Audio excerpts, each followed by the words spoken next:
Hello and welcome to Supposedly Fun. My name is Greg, and just in case you thought you were catching up on your TBR, I'm here to ruin your day or make your summer better by talking about some exciting upcoming book releases. We're going to start with some books that are already out because I think it's important to have books that you already will have access to. Memorial Day weekend is coming up in the United States, and that's a long holiday weekend for many people, so hopefully you can get some reading for then, and then you can pick and choose from the books that are coming out. They will have release dates going all the way across the summer into September. September is the last month we're going to do. And we're going to talk about the books in the order they either were published or will be published. And I'm excited about these books. Maybe you will be too. Quick note before we begin. Joel had to travel today, so I am sitting with Teddy, who has mild separation anxiety. My dog, he is just sleeping away next to me, being totally cute, but also snoring. So if you hear snoring, you're not imagining it. It is Teddy. Let me just write this a little bit. So yeah, I just wanted to make sure you are aware that there's a snoring dog next to me. So if you hear weird noises, that's what that is. So as I said, we are going to start with the most recent, or the book that was published first, and we're going to move our way out across the summer. And we're going to talk about things that might help your summer reading and things that might help mine, because I'm interested in all of these books. The first one is called Sleeping Children, a novel by Anthony Passaron, translated by Frank Wynn. This was published on April 29th by FSG, and here is a description of it. An intimate, captivating first novel that tells the story of a family in southern France whose lives are intertwined with the history of the AIDS crisis and with the forgotten French doctors who are among the first to detect the virus. I think from that alone, you can understand why I am interested in this book if you know me as a reader. But here's a little bit more. It's 1981. As a wave of mysterious infections sweeps across the United States, a doctor in Paris encounters something unexpected, a case of a disease long thought to have been eradicated. It matches what is happening across the Atlantic and thus begins a race to make sense of a deadly virus, one that will define a generation.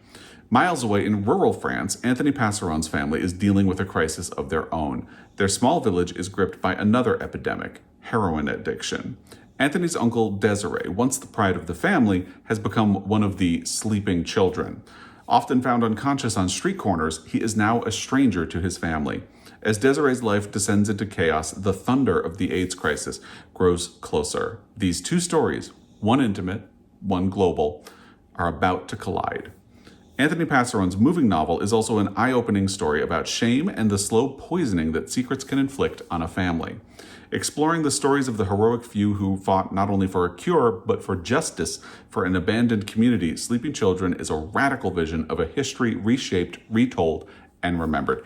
And in case you are wondering, yes, there will be some serious books on this list. Obviously, this is one of them. I will also have some fluffy stuff that will be funny and sweet. But, I think balance is important. So I think this sounds fascinating. And if you would prefer something a little cozier for your summer, that's fine. Maybe bookmark this for fall then.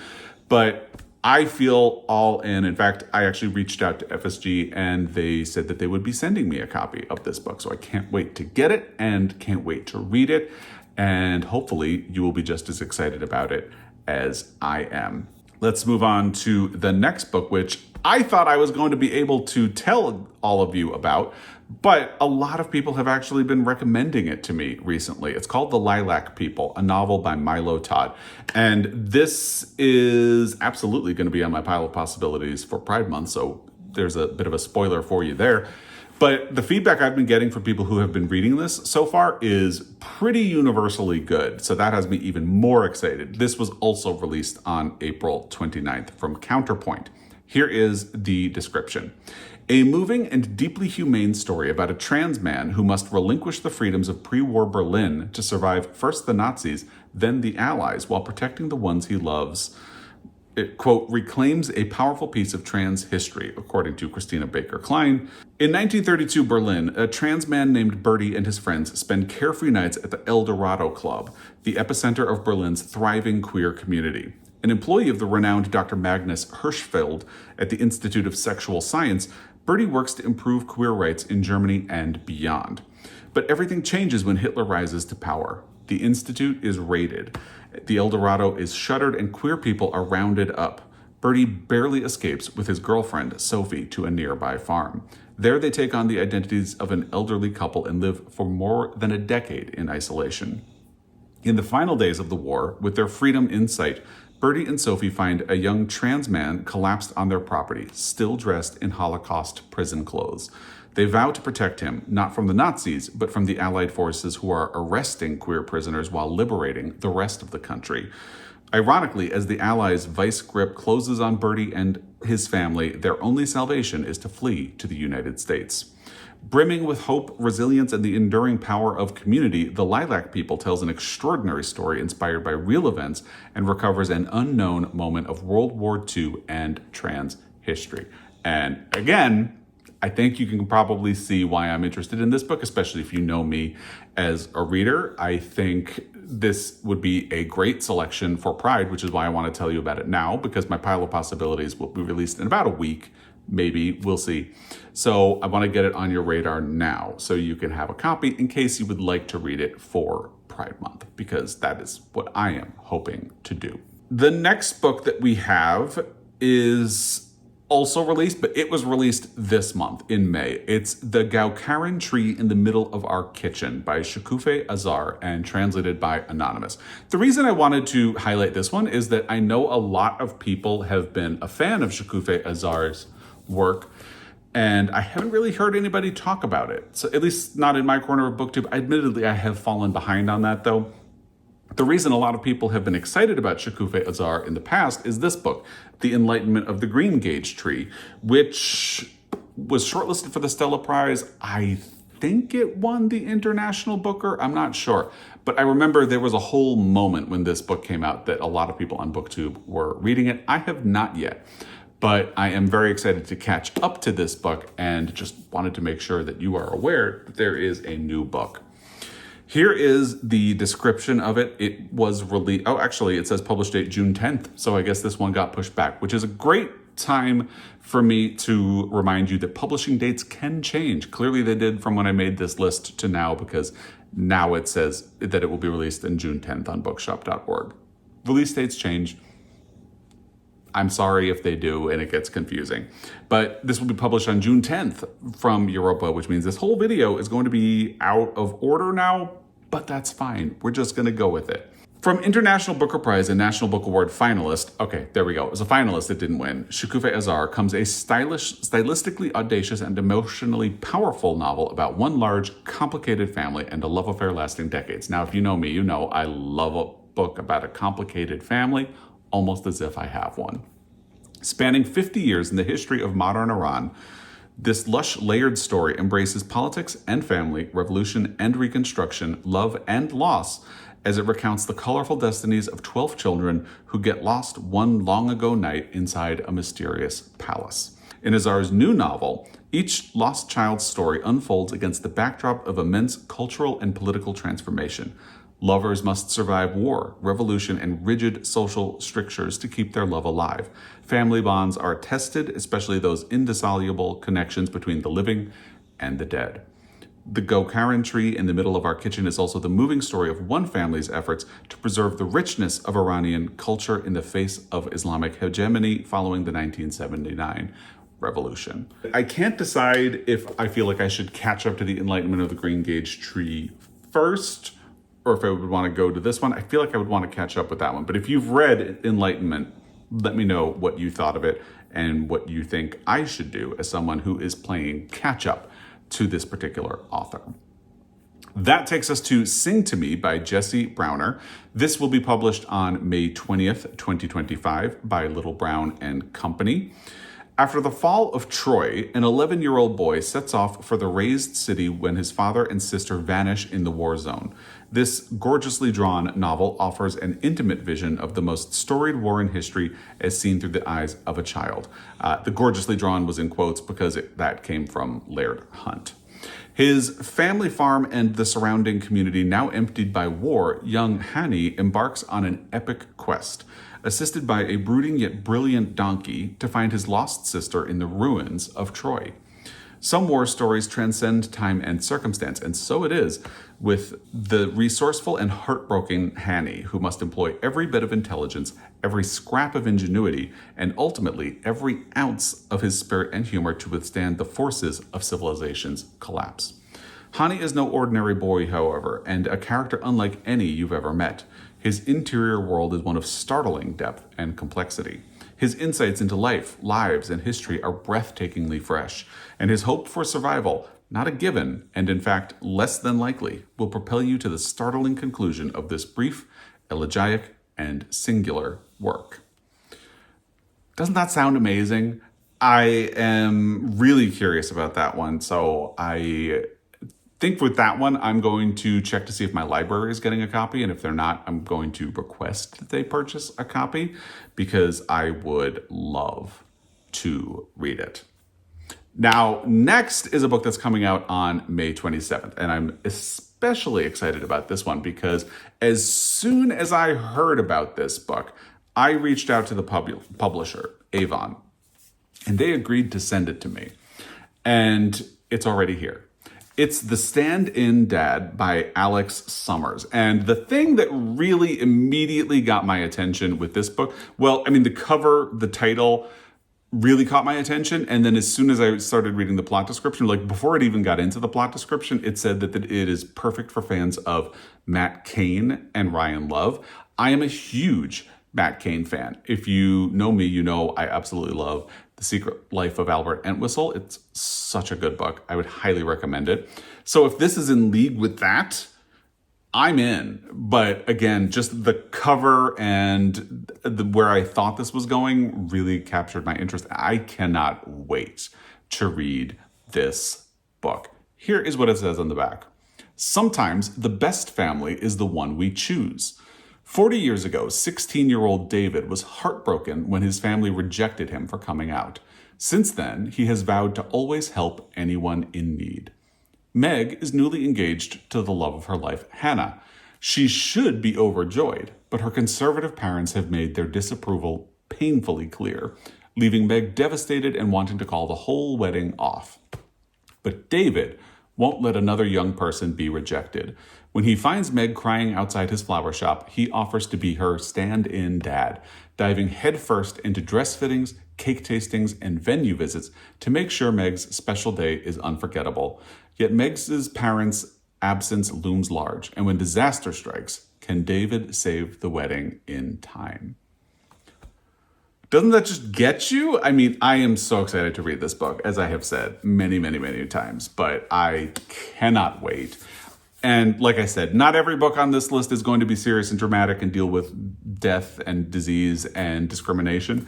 Well, this one does clearly deal with discrimination, but, you know, we all need a little fun, and this sounds like it could be fun and sweet and have a really great message inside. I cannot wait. So this, again, will be out on May 27th, and I am so excited. Also would be fantastic reading for Pride Month. So if you pre-order it, you'll get it just in time for June 1st. I'm just saying. Let's move on to the next book on the list, which is Deep House by Jeremy Atherton Lynn, the gayest love story ever told, and quite an interesting cover. Here is the description. From the National Book Critics Circle Award-winning author of Gay Bar comes a rule-breaking, sweat-soaked, genre-busting story of outlaw love. It's 1996, and Jeremy Atherton Lynn has met the boy of his dreams, a mumbling, starry-eyed Brit, just as, amid a media frenzy, U.S. Congress prepares the Defense of Marriage Act, denying same-sex couples federal rights, including immigration. The pair steals away to remote forests and vast deserts, London fashion shows, and Berlin sex clubs, dinner parties, back alleys, East Village hotel rooms, and San Francisco dives. Finding no other way to stay together, they shack up illicitly among unlikely allies in a city of refuge. While with Atherton Lynn's inimitable blend of tenderness and wicked humor, Deep House moves through the couple's string of rented apartments while unlocking doors to a lineage of gay men who have come before, smuggling a foreign partner through national checkpoints, or going public to stand up for the right to get down in the privacy of their own homes. They include hapless criminals, sex-pot bartenders, friars, pirates, government workers who subverted the system, activists who went all the way to the Supreme Court, and the celebrated artist Felix Gonzalez Torres. Following Gay Bar, called A Rich Tapestry by Vanity Fair and an absolute tour de force by Maggie Nelson, Deep House juxtaposes whispered disclosures of undocumented domesticity with courtroom drama and political stunts to explore myriad forms of intimacy while questioning the mechanisms that legitimize love. Deep House is at once a historical kaleidoscope and the innermost tale of two boyfriends who made a home in the shadows of a turbulent civil rights battle. Again, sounds perfect for Pride Month if you are interested in that. This will be published by Little Brown and Company on June 3rd. So again, if you pre-order it, you'll get it right at the beginning of June and you can have it for Pride Month. I think I want to do this one on audio, so I am hoping to cash in a credit on Libro when the book is released. That's kind of my plan for this one. Now, let's move on to Great Black Hope by Rob Franklin. This will be published on June 10th. An arrest for cocaine possession on the last day of a sweltering New York summer leaves Smith, a queer black Stanford graduate, in a state of turmoil. Pulled into the court system and mandated treatment, he finds himself in an absurd but dangerous situation. His class protects him, but his race does not. It's just weeks after the death of his beloved roommate Elle, the daughter of a famous soul singer, and he's still reeling from the tabloid spectacle, as well as lingering questions around how well he really knew his closest friend. He flees to his hometown of Atlanta, only to buckle under the weight of expectations from his family of doctors and lawyers and their history in America. But when Smith returns to New York, it's not long before he begins to lose himself in his old life, drawn back into the city's underworld, where his search for answers may end up costing him his freedom and his future. Smith goes on a dizzying journey through the nightlife circuit, anonymous recovery rooms, Atlanta's Black Society set, police investigations, and courtroom dramas, and a circle of friends coming of age in a new era. Great Black Hope is a propulsive, glittering story about what it means to exist between worlds, to be upwardly mobile yet spiraling downward, and how to find a way back to hope. Do I even need to say any more? Sounds fascinating, right? This will be published June 10th by SNS Summit Books, and it sounds incredible. Really, I guess I should also just say I'm helping you out with your Pride reading, since that will be coming out in June, which is something that is near and dear to my heart. So there it is. Now we have Juna at the End of the World by Dan Leach. This will be published by Hub City Press on June 17th. When 12-year-old Juna Simmons walks into his middle school classroom in September 1999, the chalkboard reads, "The end of the world is here." In the months leading up to Y2K, Juna's eccentric teacher tasks each of her students to make a time capsule in a shoebox to document their experiences in South Carolina at the end of the world. Juna is an outsider at school, the kid in sunglasses with a speech impediment. Through the time capsule project, he sifts through the tough stuff. His parents' divorce, Rusty, the school bully, Sadie, his punk crush who doesn't know he exists, his mother's pressure on him to turn to Jesus, his worry, and his loneliness. Rendered in vignettes and scraps, this kaleidoscopic novel follows Juna as he confronts the catastrophes of youth, while wrestling with the notion that the world itself could end in December. Funny, soulful, and timely, Dan Leach's Juna at the End of the World reminds us that it's only after accepting the world's end that we can discover what it means to truly live. With the wit of George Singleton and the punk charm of Sam Pink, Dan Leach is a writer to watch. I find stories about outsiders really endearing, and self-acceptance obviously is a big thing for me. And As someone who remembers Y2K, it feels like it would be interesting to read a novel published 25 years later that deals with the topic or the sort of preparation for it. So that is part of what had me really intrigued by this book.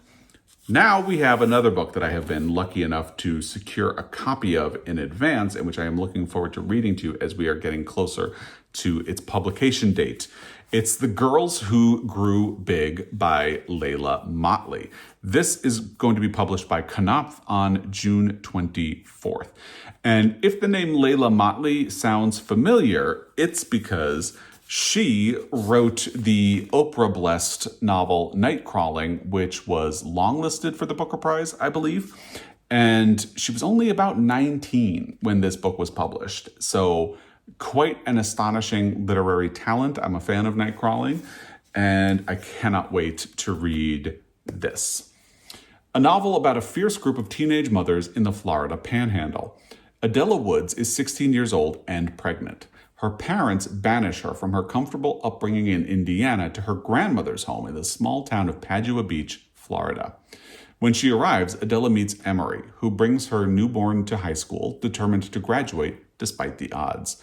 Simone, mother of 4-year-old twins, who weighs an abortion in the heart of the South, and the rest of the girls, a group of outcast young moms who raise their growing brood in the back of Simone's red truck. The town thinks the girls have lost their way, but really, they are finding it, looking for love, making and breaking friendships, and navigating the miracle of motherhood and the paradox of girlhood. Full of heart and life and hope, set against the shifting sands of these friends' secrets and betrayals, The Girls Who Grew Big confirms Layla Motley's promise and offers an explosive new perspective on what it means to be a young woman. And after Nightcrawling, I would trust Layla Motley to take me anywhere, and this sounds a very rich and fascinating direction for her to go. So really excited to read this now that the release date is approaching at last. The next book that I have on this list is The Tiny Things Are Heavier by Esther Ifesinachi Okonkwo. This is going to be published on June 24th by Bloomsbury. And this is a heartrending debut novel about a Nigerian immigrant as she tries to find her place at home and in America. A powerful epic about love, grief, family, and belonging. Love, grief, family, and belonging. That's like half of my checklist for books and literature. So add on top of that the fact that this is an immigrant story, and you can understand why I am excited about this. The Tiny Things Are Heavier follows Sami, a Nigerian woman who comes to the United States for graduate school 2 weeks after her brother Mezi attempts suicide. Plagued by the guilt of leaving Mezi behind, Sami struggles to fit into her new life as a student and an immigrant. Lonely and homesick, Sami soon enters a complicated relationship with her boisterous Nigerian roommate, Bayo. A relationship that plummets into deceit when Sami falls for Brian, a biracial American whose estranged Nigerian father left the States immediately after his birth. Bonded by their feelings of unbelonging and a vague sense of kinship, Sami and Brian transcend the challenges of their new relationship. During summer break, During summer break, Sami and Brian visit the bustling city of Lagos, Nigeria, where Sami hopes to reconcile with Mezi and Brian plans to connect with his father. But when a shocking and unexpected event throws their lives into disarray, it exposes the cracks in Sami's relationships and forces her to confront her notions of self and familial love. A daring and ambitious novel rendered in stirring, tender prose, The Tiny Things Are Heavier is a captivating portrait that explores the hardships of migration,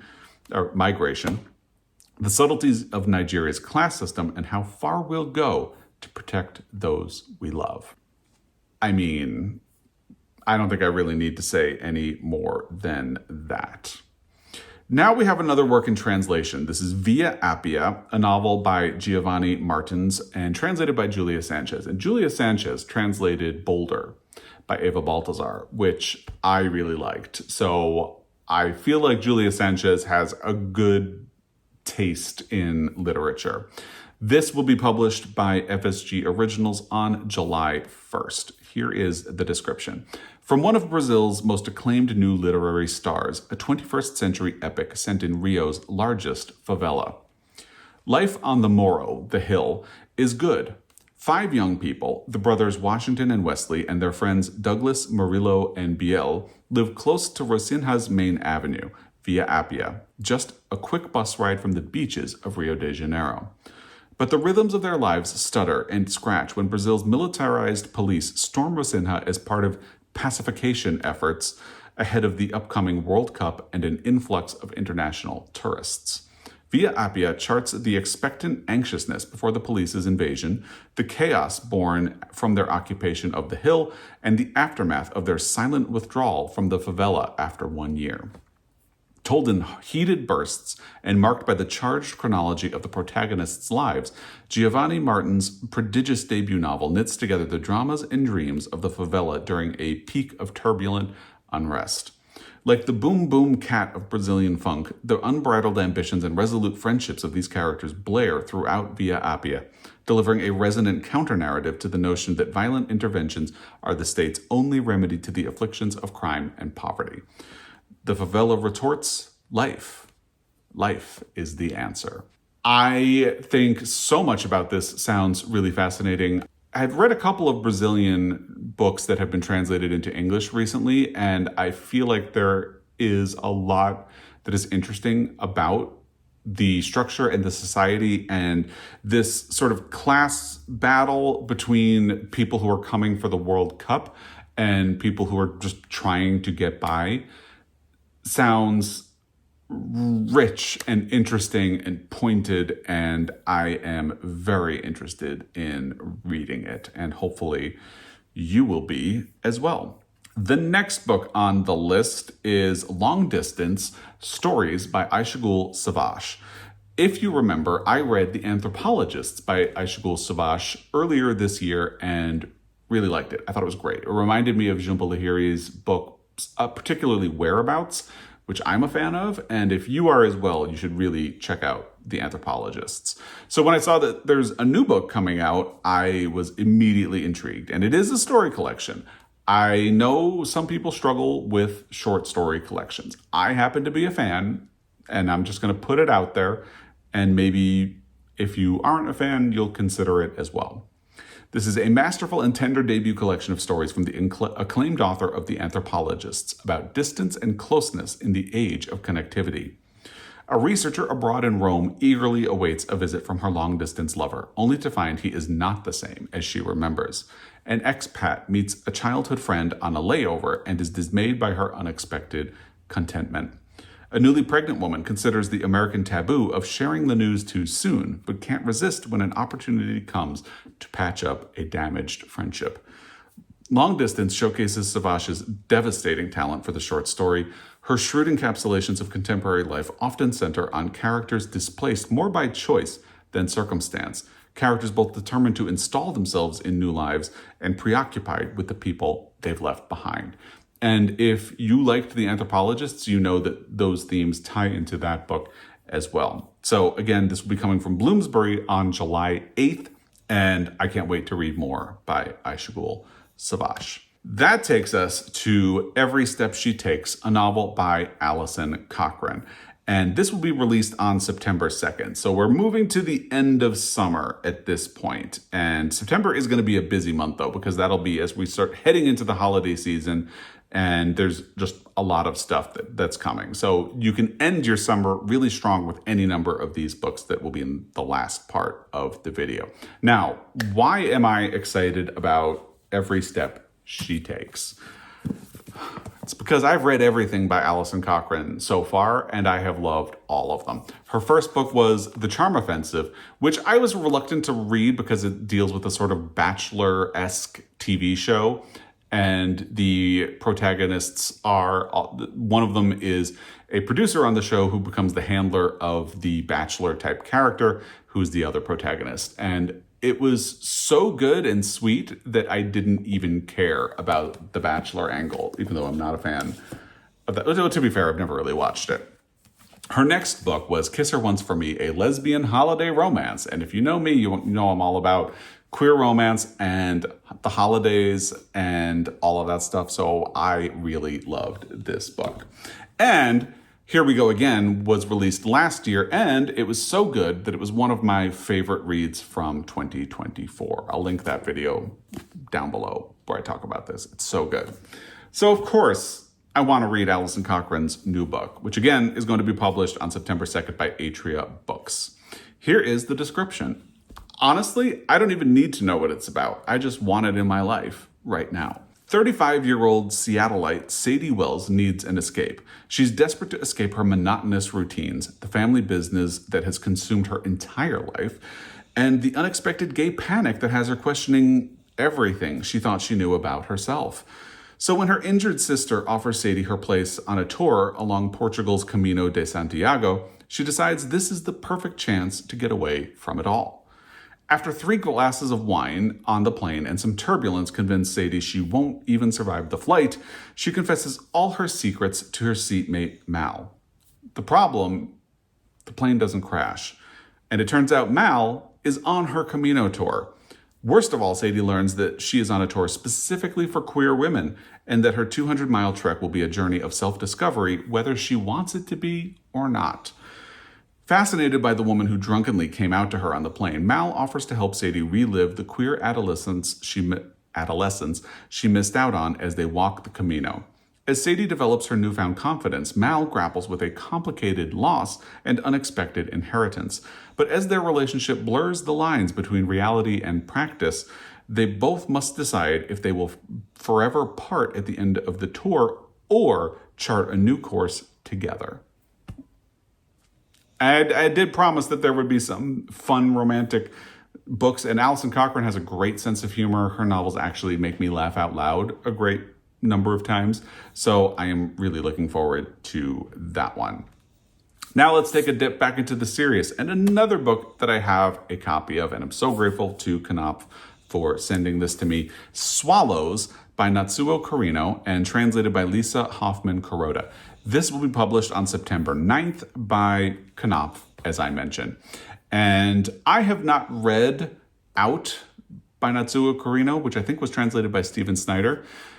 I've heard some mixed things about it, but I'm curious to try it for myself someday. And this is a much shorter book. Out is like this thick compared to like this. So it feels a little bit more accessible from that. And the premise of it sounds really interesting. Also, the cover is fun. Here is the description of the book. Riki, a single young woman in Tokyo, is desperate to escape the precarity of her life. Motoya and Yuko, a wealthy couple, are desperate for a child. The Plante Clinic, an agency designed to circumvent Japan's surrogacy restrictions, is desperate to make a match. But when desperation meets desire, who truly holds the power? The highly anticipated new novel from the author of Out, Natsuo Carino's Swallows, pulls at the seams of society, skewering our understanding of motherhood, self-worth, bodily autonomy, and class. All of which sounds really interesting to me. And if you agree, pre-order a copy of this book because it will be coming September and it sounds really interesting and like it will be a fun book to talk about. Moving along, The Wilderness by Angela Flournoy. I had read The Turner House by Angela Flournoy before I had a BookTube channel, and I really liked that book. For a while, it was one of my most recommended books, but I just didn't have a BookTube channel.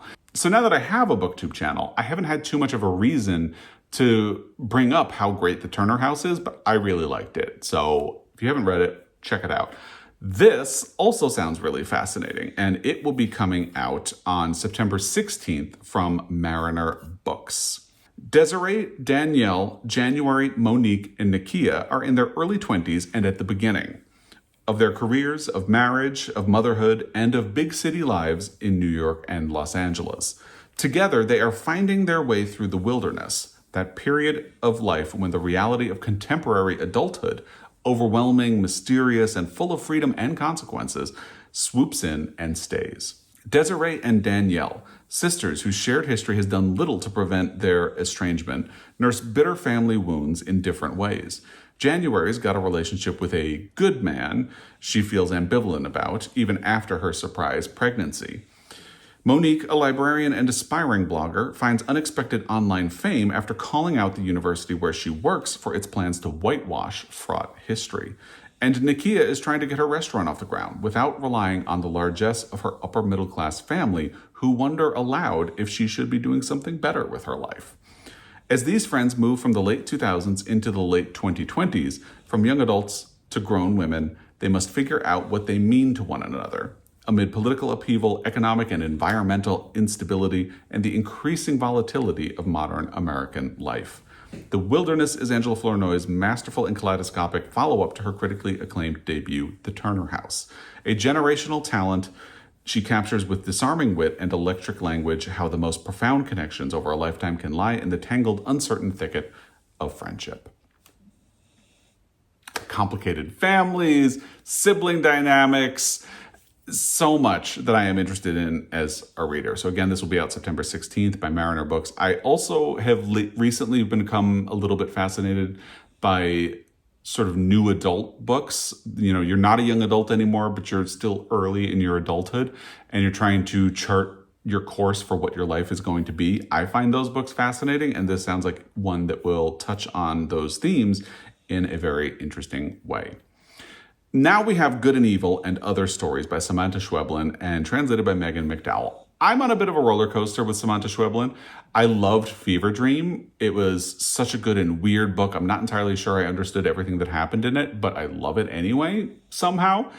And then I read a story collection by her called Mouthful of Birds, which I was just okay about. But Charlie from Montana Book Company has read Good and Evil and Other Stories and says it's much more Fever Dream than Mouthful of Birds. So that has me very curious in this book, which will be published on September 16th by Knopf. The characters of Good and Evil find themselves at a point of no return, dazzled by the glare of impending tragedy. Vulnerable and profoundly human, they become trapped in the instant in which the uncanny has lurched into their lives. Some are transformed, some are isolated. Others waver between guilt or tenderness.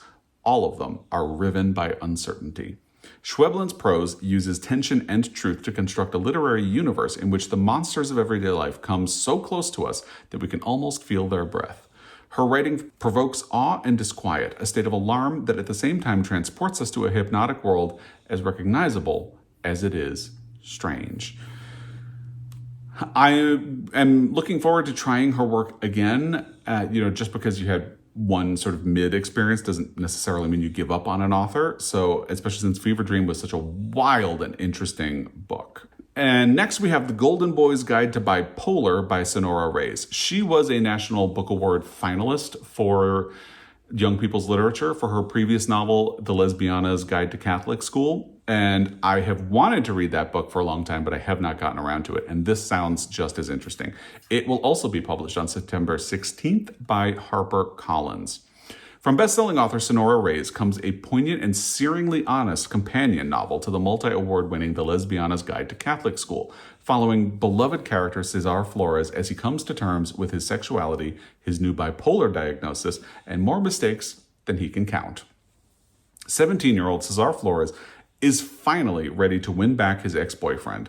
Since breaking up with Jamal in a last-ditch effort to stay in the closet, he's come out to Mommy, his sister Yami, and their friends, taken his meds faithfully, and gotten his therapist's blessing to reunite with Jamal.